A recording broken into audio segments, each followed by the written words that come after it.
Welcome back, everybody. We are the Offside Zone. I'm Richie, your host. We are here with the crew. We have Toby, Oswald, and Sam.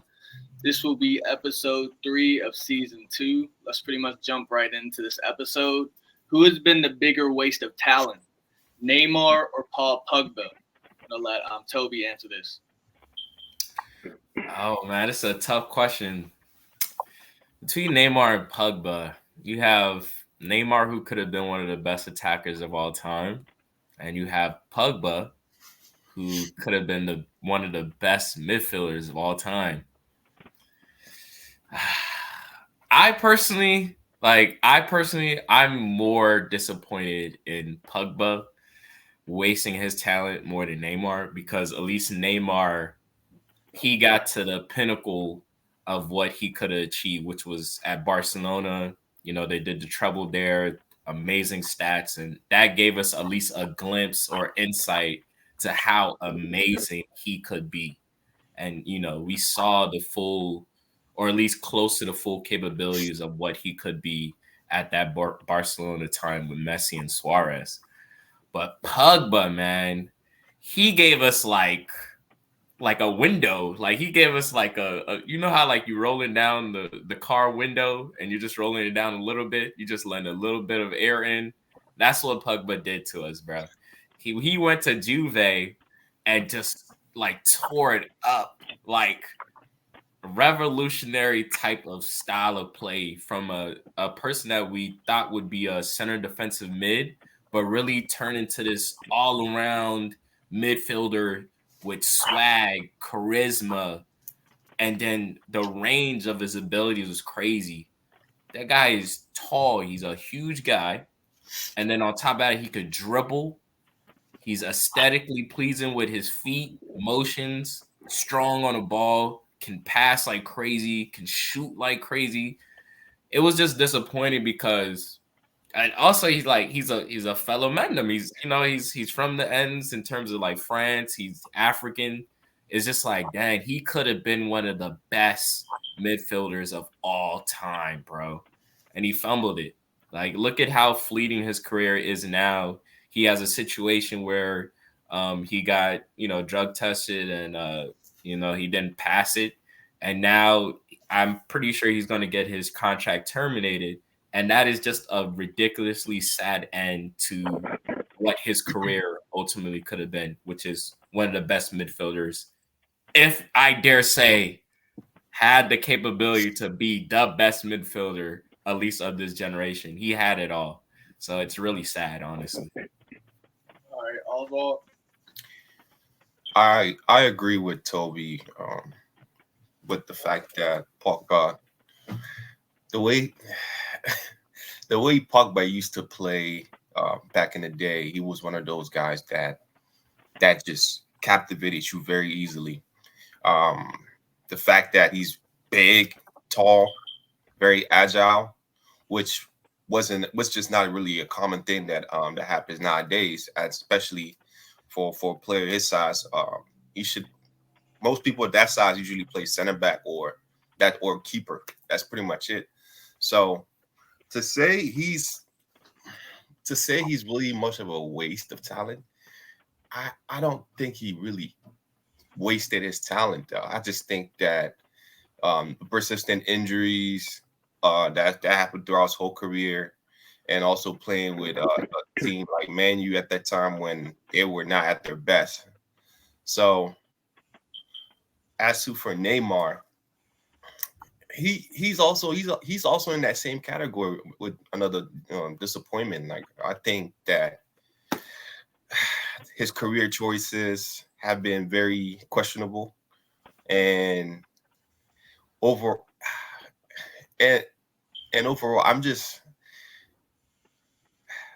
Let's just call a spade a spade. yeah, They wasted it, bro. And it's okay. They both wasted it, to be honest. They both wasted it though. But the bigger disappointment is Paul Pogba. All right, Sam. Yeah, I'm gonna take a different route than the guys on this one.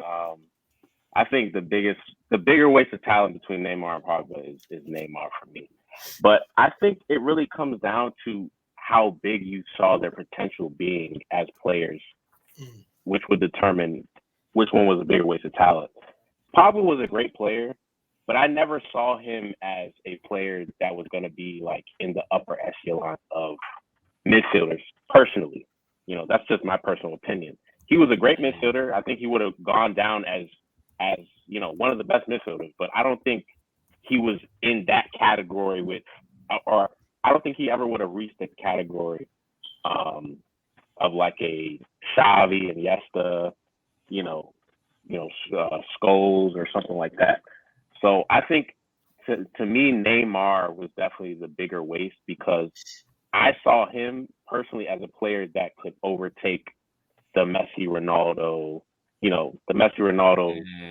rivalry that we had. I actually think that he had the talent to be that guy, to be the guy that was dominating right now. Like right now, it's free game in Europe right now. There's no out and out best player or anything like that. Neymar should have been that guy, in my opinion, and I think he could have taken over like a while ago, honestly, because I think Neymar and Messi. I think Ronaldo and Messi have kind of both been, on the downward spiral of their careers. And for a while, I think Neymar could have really had the lock on the football world. So I think because he had a higher potential, I think he's the bigger waste of talent because he never lived up to what I expected and thought his potential was. So you never thought Pogba could be like a generational top 10 midfielder of all time based off of ability? I didn't think so. I thought he was going to be great, but I didn't think he was like, well, once again, I'm saying like, I don't think he was ever going to reach the level of like a Xavi and Iniesta, Zidane. I don't think he was ever going to reach that level. That's my personal opinion. That doesn't mean it's right. That's just what I think. That's crazy, bro.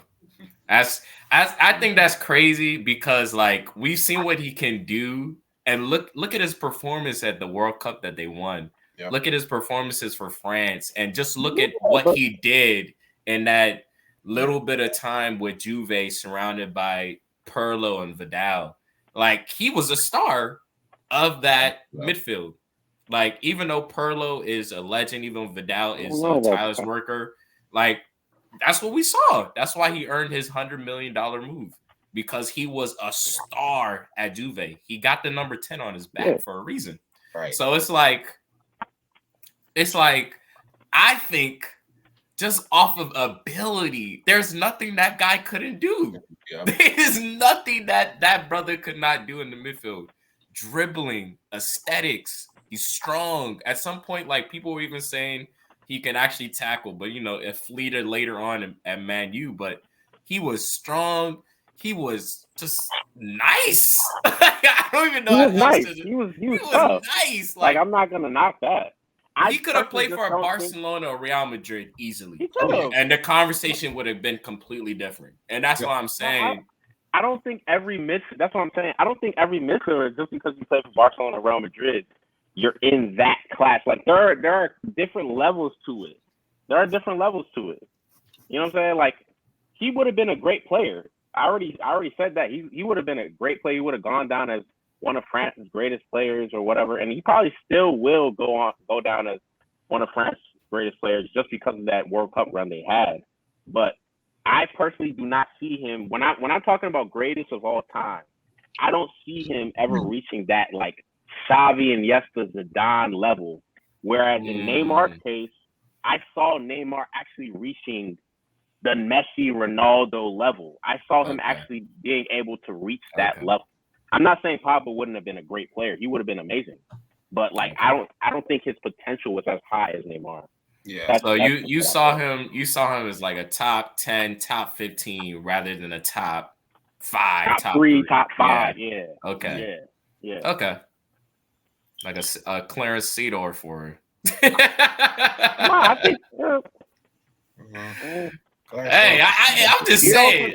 Off of ability, bro. There's nothing Pogba could not do. Nothing that brother could not do on the field. And what I seen at Juve, where he was just banging in, bruh, I was just like, hold up. Let me go on YouTube.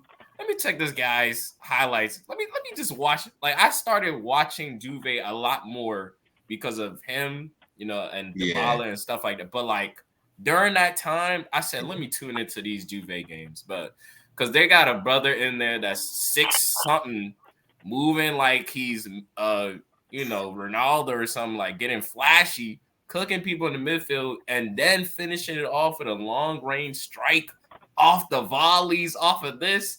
Yeah. Nah, he was a baller.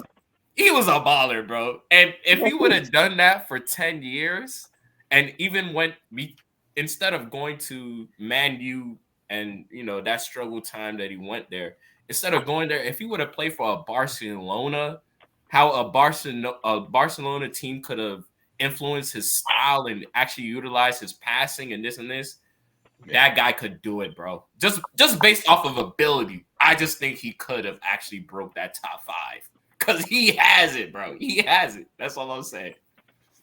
That's why it's a waste for me. Big waste. Let's move on to the next question. Is Julian Alvarez a better overall footballer than Haaland? We'll let Oswald take this one. Easy question. Easy question. Better football. Ability-wise, for sure. Aesthetically, definitely. I like him way much more than Haaland. I've been calling for him ever since way before he even joined Man City. I was like, yo, this guy needs to come to Chelsea. He needs to come to Chelsea. I've been begging for this guy to come to Chelsea, man. He's not coming to Chelsea. freebie, man. But he's a lot more agile, quicker on the ball, better decision maker on the ball. He's a lot more clever than Haaland. The only difference is between Haaland and Alvarez is that Haaland is just a goal machine. That's pretty much all he does, and nothing else. He doesn't do anything that really gets you off your seat. So that's shade. That's crazy. I'm sorry, but no, I don't knock him. He's a world-class player. He's on that level. But I think Julian Alvarez has a higher ceiling than him. Only if he plays only if he started over Haaland. Interesting take. All right, Sam. Yeah, I'm gonna have to agree with that one. I think everything in the game he does better than Haaland, besides finishing, basically. And the finishing is not even that great of a gap between the two players. Like Alvarez is an amazing finisher as well. So yeah, I think he's a better passer. He has better link-up play. He's just as fast, more clever. Like Oswald said, he's a better dribbler. I mean, I don't think I've ever seen Haaland dribble past a player. But I mean, that's just me. But I can't remember it off the top of my head. But like, yeah, I think he's a better overall player. But Haaland just has that. I don't know what it is that makes Haaland just that much of a better goal scorer. It might be the height, might be the physicality. But yeah, as an overall player, I think Julian Alvarez is definitely, he has more to offer to his game, and I think he has a higher ceiling. I think right now we're seeing what Haaland might be the highest he might reach, maybe. Like I don't think he can really do that much better than he's doing right. He's scoring 50 goals a season right now, so like, I don't really think he can really get that much higher than that. But Julian Alvarez, on the other hand, he can really, his potential is he can really turn it on. Yeah. All right, Toby. Yeah, I think it's unanimous on this issue. Is Alvarez a better all-around footballer than Haaland? The answer is heck yeah. When you think about football, you think about shooting, passing, dribbling. Now, you got one brother here that can do every single one of those things in different varieties. And then you have Haaland, who does probably one thing to the utmost efficiency, which is shooting. So, like, just off of that, yes, he's an overall better footballer. Alvarez can take free kicks. Alvarez could play midfield if he wanted to. Alvarez can be a playmaker if he wanted to. Alvarez is an amazing dribbler. And then we've also seen him play the false number 9. The only thing Haaland has over him is the ability to finish, and it's not that, big of a gap. And then also his play to the back, like his back to the goal. Like, obviously, Haaland's frame, he's stronger. He'll probably push defenders off more, which is why we're actually seeing the best of Alvarez anyways, because he's playing in that partnership with Haaland. Haaland is holding up the ball, and then Alvarez can run around him, link up the play a little better, pass better, and then obviously do the magical things that he do. So, yeah, this is an easy question. You can even argue that Alvarez is potentially able to have a better ceiling because he could just do so much more on the pitch. Like, you're not about to ask Haaland to go and play midfield, but you can ask Alvarez to go back there and even play holding if you wanted him to. He's that good of a passer. He's that good of a link-up player. So overall, hands down, Julian Alvarez is a better footballer. But Haaland is a goal machine. And for what he is as a 9, he is ultimately better in his position because of his efficiency. And another interesting tidbit here is that Julian Alvarez already completed football. Like, that man has won everything. Every tournament he's played in, he has won. Like, yeah, World Cup, Champions League, the Prem, like. Y'all think Alvarez is eventually gonna get the starting spot over Haaland maybe one day? Exactly. That's what I was about to even say. I don't know, just simply because of like that kind of the hype around Haaland right now. Like, I don't know if the board will let that happen. Like, Haaland being on. Yeah. I don't know if that's going to happen. Like, I would say Pep would probably have to like change up what.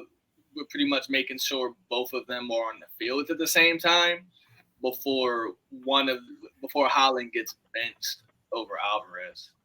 I just don't see Haaland getting benched unless it's something like an injury or something like that. Yeah, and because Alvarez was more like of a low key signing, Pep can get away with bringing him off the bench basically.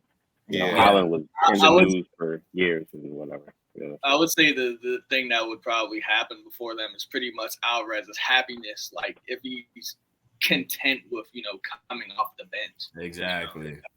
Like, that's really what I'm worried about, is like him continuing to be happy, coming off the bench, Yeah. It's basically content on whether he can sit there and say, hey, I'm ready to do the job for you, Pep. And the crazy thing is, I actually seen an interview with Pep talking about Julian Alvarez and his uprising. And he said at this point in time, he's basically done so much work and good for the team that he's undroppable, which is why they're playing that, 2-man up front type of situation between him and Haaland. But I think what's going to end up happening, because Haaland is going to sign a new contract very soon so that they can get rid of this supposed release clause that he has on there for, I think, 173 million pounds. But like, if that does happen, that just goes to reaffirm that Haaland is going to be the main guy. And the best system for Haaland, as we've seen, is those 2 wingers on either side of him feeding him the ball. That's why they went and brought a Doku, because I think ultimately Doku's going to end up into the team too, because I don't see him being as good as he is and just being happy and content to be on the bench all day. He's going to be fighting with Jack Grealish and stuff like that. But at the end of the day, that is the system that feeds the machine we call Haaland. So at the moment, they're cool and content with playing with each other like that. But I feel like Julian Alvarez at some point in time, he might get a phone call from Messi, and Messi might tell this guy, hey, man, you got the ability to be as good as you want to be. Why are you playing second fiddle to Haaland, bro? Go get you something. You feel me? Yeah. Come on, once that happens, you can once down to Barcelona quite easily. Come on down. It could be Real Madrid, bro. You never know. Oh, yeah. It could be anywhere. He can go anywhere.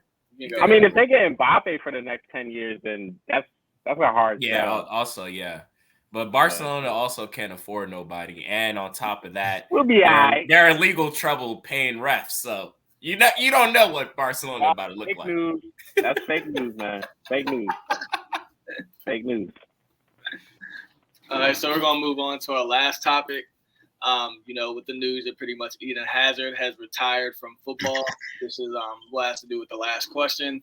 How good was Hazard in his prime? And also, would you take him over Mo Salah? I'm gonna let Sam start with this one. Woo!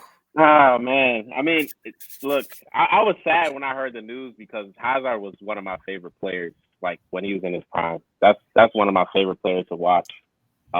He just had everything to me. Like in terms of dribbling, probably the closest dribbler in this era to Messi that we had. Like the close control, the ability to weave in and out of players and just beat players for pace sometimes was second to only Messi, basically, in this era. And he could finish. He had the pace. I mean, he had the link-up play. He had everything. In his prime, I think he was one of the best players in the world. We saw at the World Cup, he went to the World Cup and I think he finished second in the voting for the Golden Ball voting next to Modric. Yeah. Yeah. So we've seen his talent on display, and we've seen the heights that he can reach. He's done it at every level. But just a sad end to his career. Like the last 3-4 years of his career, he basically rode the bench and had back-to-back injuries on top of injuries. So that was kind of a sad end to his career. But I think in his prime, he was as good as any player that we've seen in this generation. Only besides, obviously, Messi and Ronaldo, I'd probably say. And would I take him over Salah? In his prime, I would take him over Salah, personally. Because I think he had more to offer to his game. And he was not as one-dimensional as Salah, to me. Oh, my God. That's what I say. Oh, my I would God. take him One-dimensional is crazy. We're going to let Toby go next. One-dimensional is crazy. Like, I get your argument. One-dimensional, though? You couldn't say, like, less dimensional? One-dimensional? We know what Salah's going to do every time. Cut in on the left and shoot it. That's cap. But, hey. He does the same thing every time. That's cap, but hey. That's cap. But, hey, I'm going to let you rock, bro. That's the narrative that Salah has, gotten his career since he's been at Liverpool. But I'm going to let you rock. So, let's just compare the two between Hazard and Salah, right? Okay. Hazard was one of the best players. I have to admit this. Hazard was one of the best players in the world for about 4 years at Chelsea. He was a showman of sorts, and he literally was a nightmare for anybody that he faced. I would even call that brother like a magician, right? But if Hazard is a magician, bruh, Salah is a wizard. You get me? Salah has to be a wizard. Okay. Like, Salah, to me, he's a late bloomer of some sorts, and I get that. You can say from age 20 to like 23, Hazard had more goals and assists. But as soon as Salah turned 24, bro, Salah absolutely dominates those categories. It's only probably, I think, maybe when Hazard was 27 that he ever dominated Salah for more goals and assists. Then you all know the history of Hazard's decline and Salah's uprising from there. So, like, Salah's best season is 2017 through 2018, where he scored 44 goals and 16 assists. Let me just say that again. 44 goals and 16 assists and 52 appearances. To me, that ain't one-dimensional, right? Then you got Hazard. His best season was his last season at Chelsea, where he scored 21 goals and 17 assists in 62 appearances. Clear. Now you about to say, I know you about to come here and say stats, so let me continue. So when combining both the players from age 24 and up, Salah has the better goals and assist tally each year. And you can even say that 70% of the time he's dominated Hazard after they were 24. With that being said, I would give Hazard the fact that he probably played a more overall important role in his team's build-up play, and he probably had more progressive carries. He played a little bit deeper, got less of the ball in the final third, whatever. Yep. But my argument, though, is that once you are in a space where your talent and ability on the ball is undeniable, once you get to that hemisphere, bruh, as both Hazard and Salah has passed the eye test, I've seen Salah cook 5 Man City players and score an amazing goal. I've seen Hazard cook a bunch of players, 5 players, and score amazing goals. But the crazy thing is, bruh, you need to be able to put all that together when it comes to aesthetics, output, and longevity, and do it at a consistent level, bruh. The person that does that the most between them is no other than the Egyptian king, Mohammad Salah. So I'm sorry. I'm picking Salah over Hazard, bro. No, I won't deny that Salah has had a better career for sure. I'm talking about in their prime, though. Like at both of their peaks. I gave you their primes. I gave you their peaks. Yeah, but when you look at the peaks and when you start talking about stats, you got to also look at the teams. You got to look. Hazard was carrying that Chelsea team. No, like let's be honest though. Hazard was carrying that Chelsea team. Basically, their whole attack was basically based on what he was going to do. Salah was in a cog of just like a machine with Klopp's system that had another 2 great players right beside him, and one player that was damn near as good as him. Hazard and Sadio Mane. So, I mean, at the time, I think when Hazard was in his prime, his squad was not comparable to Salah's prime squad, I think. I don't think so. Hey, Richie can take a look at the squads for us, but I have a question, right? So you're telling me Salah, right? Without his 44 goals or whatever season that they won the title, you're telling me they're still beating that Man City side? Man City. Yeah, I'm saying that season when they beat Man City to the title, you're telling me without Salah, since you said that he has amazing people around him, I'm asking you, do you believe that year they would have beat Man City if they didn't have someone like Salah? No, I didn't say that. I'm just asking. He contributed to the team's wins.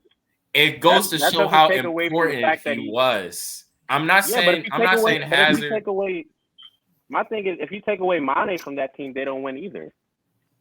Like all those players contributed to the dynamic of that team being successful.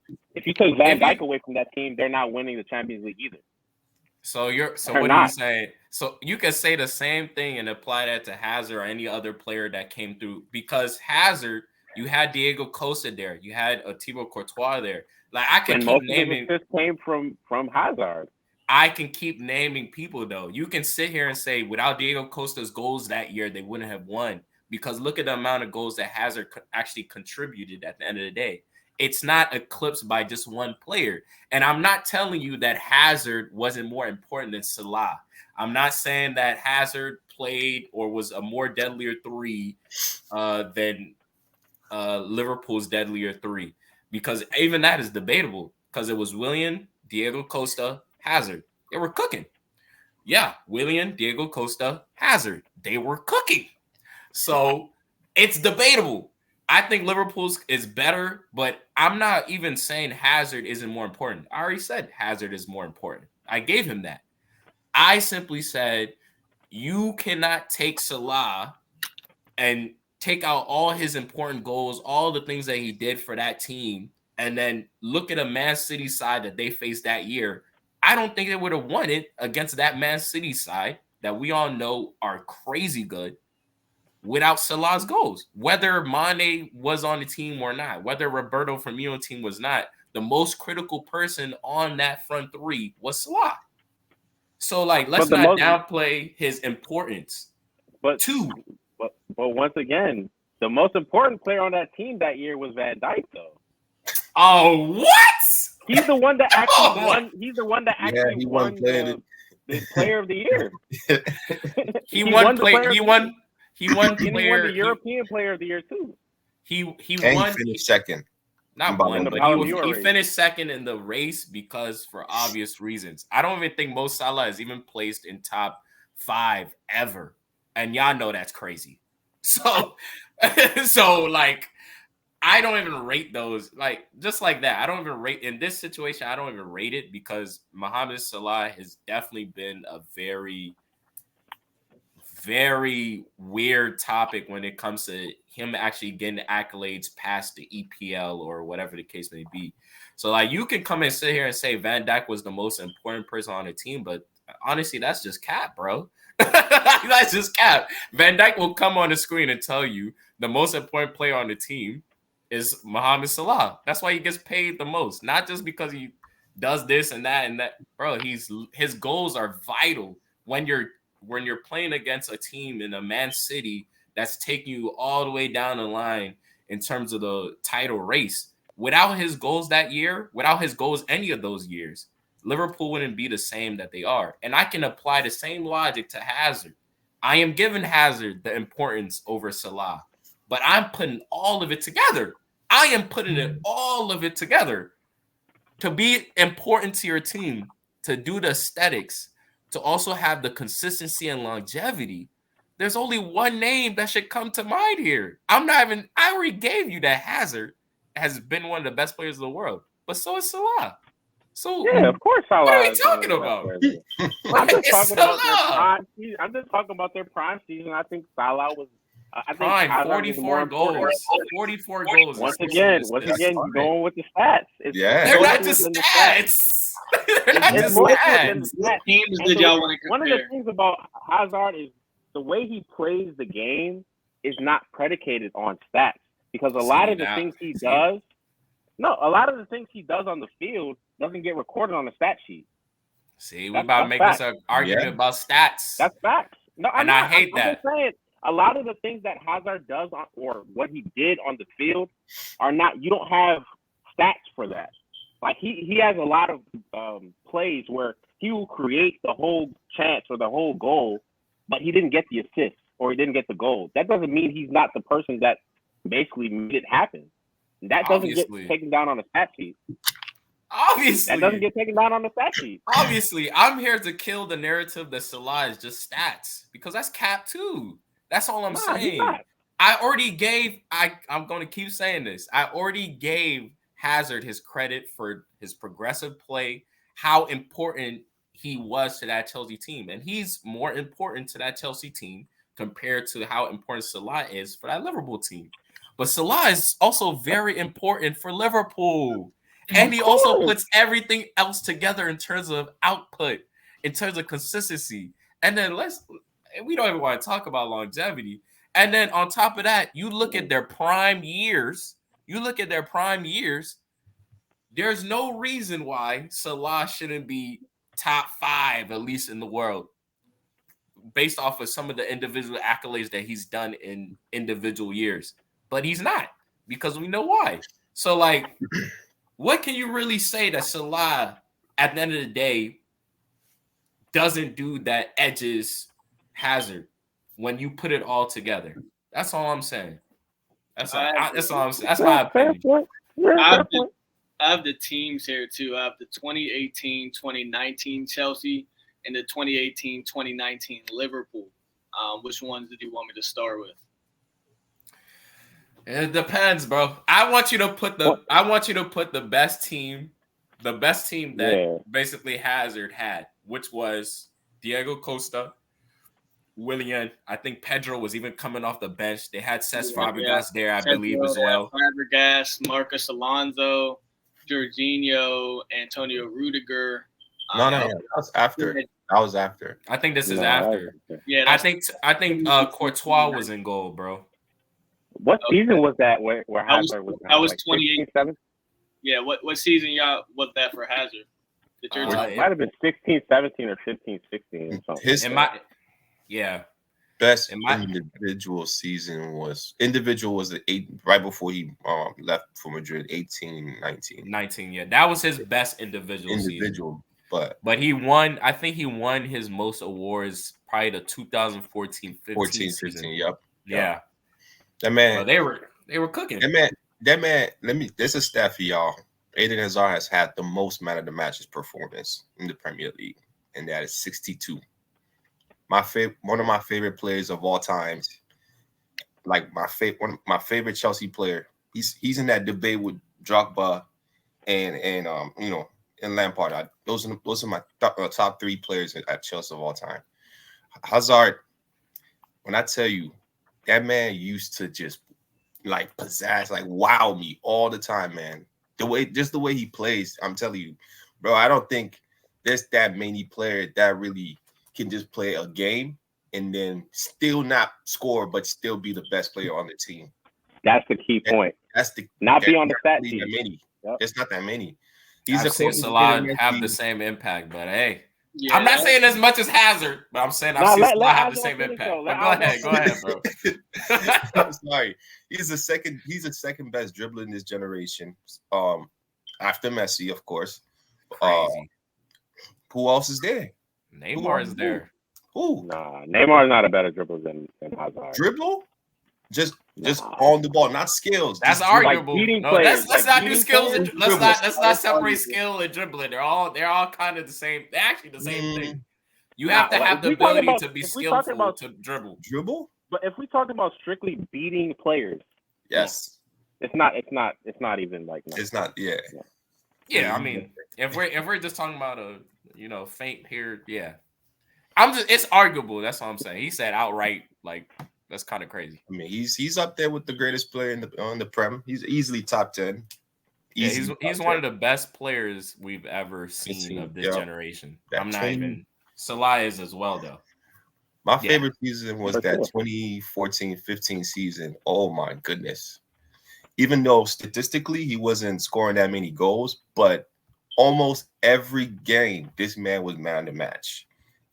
Almost every single game he was man of the match. It's insane how easy he just made the game look, especially playing in the Prem. What? Yeah, I have the 15-16 Chelsea team pulled up. Okay. So name us the 15-16. In goal was Courtois. Mm-hmm. They had Kurt Zuma. Oh yeah. Gary Cahill. Yep. John Terry. Ashley. They had CS Fabregas. They had Oscar. Sheesh. Of course. John Obi Mikel. Wait, hold on. Go back a little. You said Oscar. Who else? Oscar Hazard himself. Okay. John Obi Mikel. Pedro. Matic. Matic. Loftus Cheek. They had Falcao. Off the bench. They had Alexander Pato. He was a bust. Diego Costa, and they had under 21 Tammy Abraham. Okay, cooking. That's cooking. So let's wait before you go into Liverpool. Let's just diagnose that, right? You said Thibaut Courtois in goal, generational goalkeeper, snapped. Yeah. Right. John Terry, stamped. Gary Cahill at the end of his legs. Here we go. Like Liverpool ain't played with Joe Matip there for like the last 3 years. He's not old. He's not old. He's not 32. Old. He might as well be. The guy already retired from international play, bro.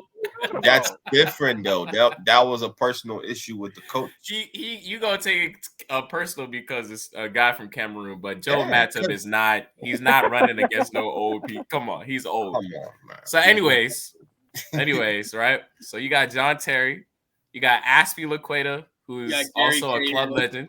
Yep, another one. Yep. Okay, Gary Cahill, who's a proven England international. Yes. Yeah. Okay, cool. Then you got what was it? Marcus Alonso? Where he play for now? Yeah.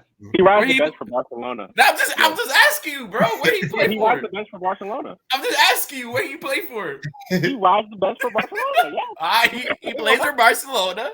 So he must have been good enough to earn a move to Barcelona, and he was cooking for like $2 million. Yeah. I mean, that's because y'all can't afford it, but Marcos Alonso was cooking at Chelsea He's at some yeah. point. He was. He was So one let's of the not best fake, at some right? point. Oscar, Ah, that guy was frying before he left. He was frying. The Chinese mandem. Yeah, he earned his move China $1 man. million moves to China. But he was cooking. He's enjoying Shanghai right now for sure. Yeah, he was cooking though. He was man, Brazil's look, number 10 at some point too. Like he wore that on his back. He was cooking. Yeah, John Obi Mikel. John Obi Mikel, another Chelsea club legend. Yeah. Literally a guy that came in second in Best African Player of the Year award. Literally. Nigeria's captain, number 10. Yeah, he was great at what he did. Absolutely. Absolutely. Pedro, who just came off his prime at Barcelona, who was also cooking that year. You can look up the stats. Then you got Cesc Fabregas, who just came back from Barcelona, also cooking, a regular in the Spain team. Cooking. Cesc Fabregas is not a loser. He's one of the best midfielders, probably top 50, top 100, whatever. He's at least one of the best midfielders we've seen, right? Then let me get into the attack. We said, who do we say? Willian? No, we have Falcao, Pato, Diego Costa, and Remy. Oh yeah. Oh, brother. Anyways, Hazard was there.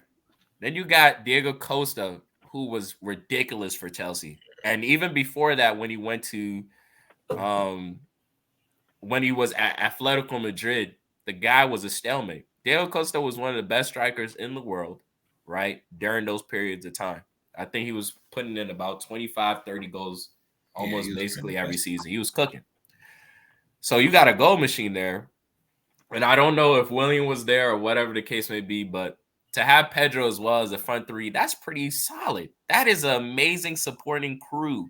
It is not as good to me as Roberto Firmino and Mane, but guy, that's not a bad supporting crew at all. They're good. Exactly. So let's not downplay. It's not Liverpool though. Let's not downplay and say basically Liverpool's Salah, Firmino, and what's it called? Mane was Real Madrid, and this Chelsea team was Burnley FC or something. They're comparable teams. Like they're actually slightly comparable teams. The main point that I'm making, and I think Oswald just made it, is Hazard is one of those players that can dominate a game without being on the stat sheet, and that's really the key. That's really the key point. Mm-hmm. So like he's one of those players that can be the best player. He won't have no assists, no goals, and he'll be completely dominate the match. Like you have to actually watch him to really appreciate the greatness that he came to the game with. Like he's not all about the stats. He's one of those players. I can do that too. He's one of those players. He's one of those players that he just never really loved the game like how Salah loves the game. That's the only difference between him and he works hard. Salah works harder. Yeah, Salah's always that should be praised. That should be praised more than the other way around. Because like we always try to sit here and say, oh, this guy is he just has more raw talent and this and this. Well, bro, you actually have to come from a different place to cultivate lesser talent and get it to where it is. That is insane, bro. To be able to take less talent and just that's why I say Salah is a late bloomer anyways, because he could have taken the opportunities that he was at Chelsea, literally face some adversity and just deflated in terms of his career. Just like how Hazard went to Real Madrid and deflated. But I ain't gonna go into that because of injuries, and we're gonna give him all the excuse in the world. But Salah could have taken that situation at Chelsea and his career could have been cooked. He then went to the Italian league, Serie A. Yeah. Went to Fiorentina, cooked. Earned a move to Roma, cooked. Went back to Liverpool, and he's been frying ever since. One of the best players in the world ever since. That to me should get more accolades and credit than somebody that's been blessed with all the talent in the world and he's talking to Thierry Henry, talking about something he don't be training, bro. To me, that's crazy. That's crazy. It's crazy. Yeah, no, that definitely deserves more praise. Nobody's saying Hazard was an amazing professional. So why are we clapping for this guy? Talking about some. I'm just saying I would take him in his prime over Salah. In his prime, he was in his prime moment. I would take him over Salah. I'm not saying that Hazard is a better overall player than Salah. Salah had a better career, has more accolades and everything. He's more accomplished in his career. But in their prime, you tell me pick Salah or Hazard, I'm taking Hazard. I'm taking Salah, bro. 40 works hard, consistent, comes in every game, does what he needs to do. I don't know why we try and downplay saying that if he's not on the stat sheet, even if he's not on the stat sheet, he's affecting that team. That's cool. 44 goals in a season, 16 assists. Bro, 16 there you assists. Go talk about the stats again. No, I'm just telling you the truth. Because these stats are directly related to his performances on the pitch. I'm sorry that I can't speak the same for Hazard, who we have to literally watch play by play to see how he affected the thing. But I'm simply saying not only did Salah do play by play, but he ended up on the stat sheet as well. So why am I not taking Salah? I'm taking Salah, bro. Yeah, I got it. That's good. While you're taking a Hazard. Oh yeah, easily. Come on. Yeah, he's a Chelsea fan, fam. He's He's a Chelsea fan, man. I'll be biased towards him. Look. I'm the unbiased fan. You're not the unbiased at all. Okay, what jersey do you got on right now? What jersey do you got on right now? I got an Arsenal jersey on. Okay, then. Why What does that mean? I should hate Liverpool. Anyways. Why would you even choose a Chelsea player? Right? No, I will give credit where it's due. It's not even about being biased, but I will give credit where it's due. And I've already given Hazard the credit where it's due. But like Salah right now could go to Real Madrid and do what he does, bro. We've seen what Hazard does at Real Madrid. We've seen him at a different team. I'm sorry. We've seen him at a different team. And guess what? Not training and not, putting it all together when it comes to harboring that talent and cultivating into an overall great player. Like, he wasn't able to do that at Real Madrid because everything caught up to him. And that goes to show you, bro. That goes to show you. You have to be able to put it all together. It's not just about talent. You have to take talent, consistency, and ultimately put output out into the world. Who does that? Salah!